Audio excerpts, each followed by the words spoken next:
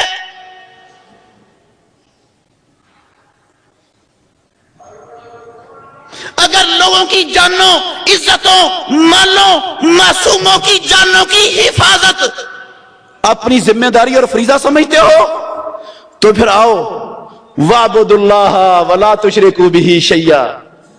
چھوڑو یہودیوں عیسائیوں کے گندے پلید سسٹموں کو, ان کے نظاموں کو, ان کی تہذیبوں کلچروں کو. آؤ اللہ کے قرآن کی طرف, محمد صلی اللہ علیہ وسلم پر جو اللہ نے دین اتارا ہے اس کے سانچے میں اپنے آپ کو ڈالو. دیکھو امن کیسے ہوتا ہے. ہر ایک کی جان بھی محفوظ ہوگی, عزت بھی محفوظ ہوگا, مال بھی محفوظ ہوگا, کاروبار بھی محفوظ ہوگا. قسم اللہ کی کسی چور ڈاکو لٹیرے کا کوئی گنجائش باقی نہیں رہے گی اللہ کی زمین پر. ہم سمجھتے ہیں لا الہ الا اللہ محمد رسول اللہ پڑھ لیا بس جنت کے ٹھیکیدار بن گئے, جنت تو پکی ہوگی ہماری. اور میرے بھائیوں جب شرک ہوگا تو لا الہ پڑھنے کا کوئی فائدہ نہیں, حج کرنے کا کوئی فائدہ نہیں, مسجد مدرسہ بنانے چلانے کا کوئی فائدہ نہیں. سب کچھ رائے گاں برباد ہے.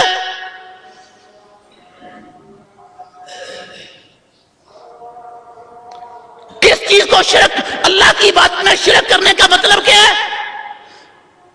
اختیار اللہ کا ہے, دے اللہ کے بندوں کو, دے شیطان کو, دے شیطان کے چیلوں کو اختیار رب کا, اور کہے ہم اللہ کے سوا کسی کی عبادت نہیں کرتے.